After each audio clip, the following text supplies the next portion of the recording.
Sauvage, authentique, vivante. Notre vallée, au cœur des Alpes, est un écrin de nature époustouflant. Cet environnement majestueux nous offre un terrain de jeu naturel hors du commun. C'est à nous de protéger cet environnement si cher à nos yeux.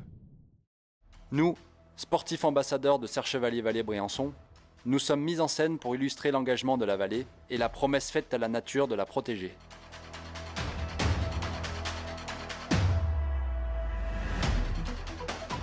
Éoliennes, panneaux solaires, installations hydroélectriques permettront demain au domaine skiable de réduire de 50% son empreinte carbone.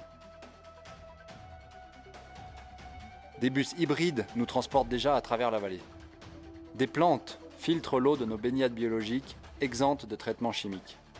L'énergie renouvelable et locale permet de nous chauffer et des arbres sont plantés avec les enfants pour protéger les forêts de demain. Agissons ensemble pour que la montagne reste simplement nature.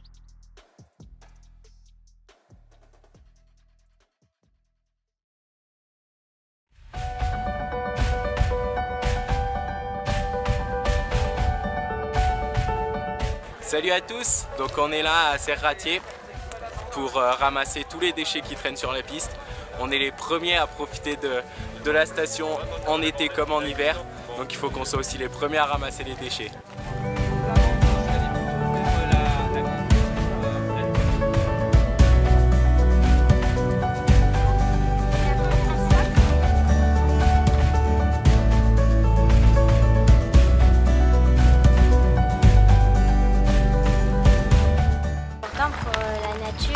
Pour les animaux, pour pas qu'ils mangent et qu'ils soient malades, et aussi pour avoir notre nature qui est propre.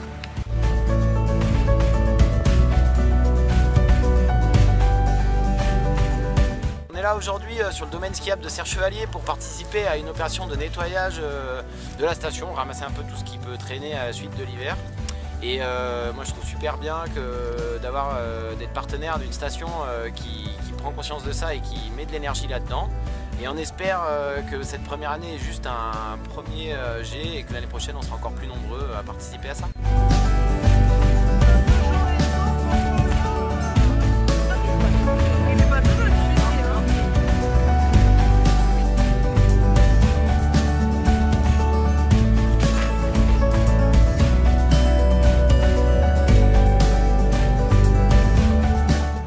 Cette année, 60 bénévoles ont été présents pour la journée du ramassage et pour la montagne propre.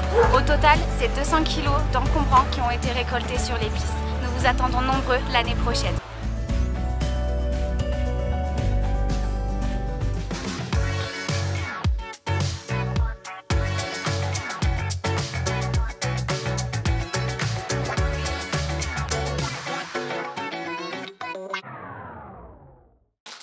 Dans l'appartement de Frédéric, à Briançon, le tri des déchets est une affaire sérieuse. Dans le bac jaune, il y a tout ce qui est emballage de produits alimentaires, de produits ménagers, bouteilles de lait, bouteilles d'eau, canettes en aluminium.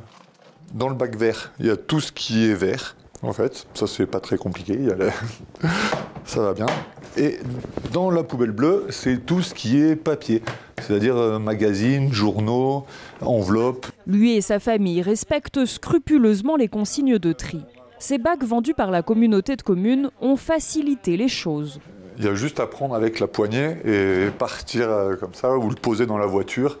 Et après, on rentre et il y a une poignée. Ça, c'est super pratique. Il va y avoir moins de fuites, je pense, à mon avis, surtout pour le verre. Depuis quelques années, ces Briançonnais utilisent aussi un lombricomposteur. Et là, on met tout ce qui est déchets de cuisine. Avec ces nouvelles habitudes, quasiment tous les déchets de cette maison sont valorisés et recyclés.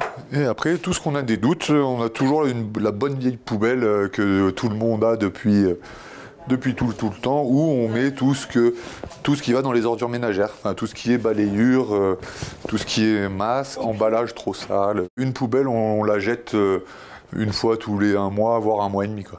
Avant, c'était quoi ? Avant, c'était quasiment toutes les semaines. Hein. C'est grâce au recyclage. C'est-à-dire, voilà, si on fait bien le tri des déchets, en fait, il y a tout ce qu'il faut pour tout recycler et limiter les ordures ménagères au maximum, quoi. Une fois les poubelles pleines, Frédéric et sa belle-fille se rendent au dispositif semi-enterré. Pas de problème pour s'y retrouver, c'est toujours la même couleur. Mais attention à bien retirer les éventuels sacs poubelles. Pour être recyclés, les déchets doivent être bien séparés. Donc là, on a ramassé tout ce qui est emballage, les EMR, et là, on va se diriger direction le quai de transfert pour aller vider le camion. C'est ici que tous les déchets des environs sont rassemblés.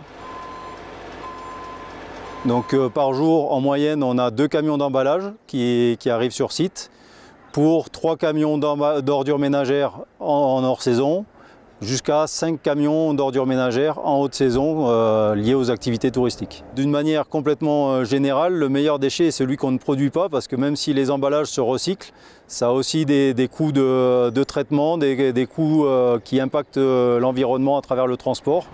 Les emballages recyclables sont ensuite chargés dans ces camions qui peuvent transporter jusqu'à 7 tonnes. Après 2h30 de route, le véhicule arrive à Manosque, au centre de tri Veolia. 55 personnes travaillent ici. Ces déchets proviennent de toutes les Hautes-Alpes et des Alpes de Haute-Provence. Ça représente à peu près 11 000 tonnes de déchets triés par an, donc 11 000 tonnes de poubelles jaunes. On réceptionne un flux en mélange qui est composé d'emballage, carton, de papier, d'aluminium si on prend les canettes, de boîtes de conserve en acier et aussi de plastique qui représentent le flux le plus important. Quand on parle de plastique, on parle de bouteilles plastiques, les bouteilles type bouteilles d'eau. Et la nouveauté, donc depuis 2018, on réceptionne aussi tous les plastiques en emballage ménager. C'est ce qu'on appelle le flux en développement, c'est ce qui correspond aux extensions de consigne de tri. À population équivalente, le fait de passer en extension de consigne de tri fait qu'on a augmenté la valorisation via les poubelles jaunes d'à peu près 25 à 30% en fonction des bassins de vie. Les déchets triés par Veolia sont ensuite vendus à des entreprises spécialisées où ils seront recyclés. Avec 15 bouteilles d'eau, on peut par exemple fabriquer une polaire.